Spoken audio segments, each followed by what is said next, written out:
Alex David, je vis à Séoul et je vais vous parler de la situation en Corée du Sud. Alors, en Corée du Sud, l'épidémie semble maîtrisée. Le gouvernement coréen a pris des mesures draconiennes dès les premiers signes de l'épidémie, en isolant les principaux foyers de contagion.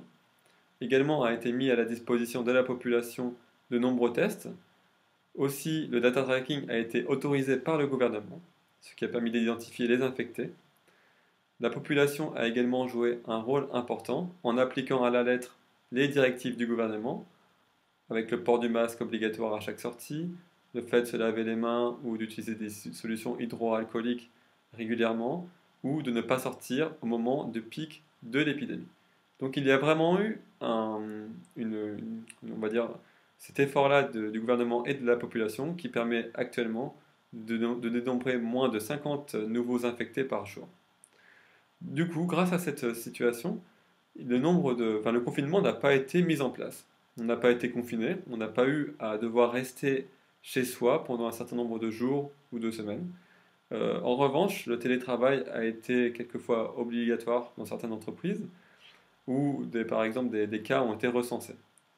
Également, les écoles ne sont pas plus ouvertes depuis le mois de mars et leur ouverture est constamment reportée. Donc il y a cette partie-là qui fait qu'on se sent quand même dans une situation de crise. Malgré tout, voilà, on peut continuer de sortir dehors, d'aller faire de la randonnée par exemple, d'aller dans des restaurants ou des bars, même si les bars ferment de plus en plus. Euh, mais malgré tout, on n'a pas de restrictions à niveau sortie. Donc ça, c'est vraiment important. Donc en ce qui concerne comment on le vit de manière quotidienne, donc il n'y a pas vraiment de changement conséquent par rapport à la vie quotidienne, dans la mesure où on peut continuer de sortir, de rencontrer ses amis, d'aller dans des restaurants ou voir dans des bars. On peut même parfois aller au cinéma. Le cinéma n'est pas, on va dire, banni, n'est pas interdit.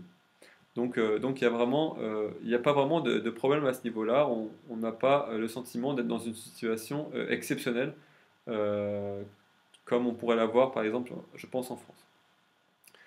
En termes d'impact sur l'activité professionnelle, donc là, c'est vrai que donc là, j'ai eu une période de télétravail, comme je mentionnais précédemment, mais actuellement, je continue leur travail a repris, donc je vais au bureau en utilisant les transports publics. Il n'y a pas du coup de changement à ce niveau-là. Au niveau du travail, quand même, c'est vrai qu'on ressent le fait qu'il y ait cette épidémie par le fait que tous les employés utilisent des masques les rapports sont, on va dire, évités dans la mesure où il n'y a pas de gros meetings ou de ce type de choses. En termes d'activité aussi professionnelle par rapport à l'impact que cela a sur la vie de tous les jours, c'est vrai que travaillant dans une fonction internationale, la crise affectant les pays aussi avec lesquels je travaille fait que cela ralentit les activités liées au business international. En termes d'espoir pour la suite, donc je pense que nous sommes en sortie de crise en Corée du Sud. Le gouvernement continue de prendre des mesures assez importantes pour endiguer ce virus. On a l'impression on a vraiment cette impression de sécurité de sortie de crise. Je pense que le fait d'adapter des mesures qui ont été prises en Corée du Sud ou dans des pays où il y a eu un succès par rapport au fait que le virus a été endigué, je pense que le fait d'utiliser de telles mesures pourrait être un espoir pour des pays comme la France.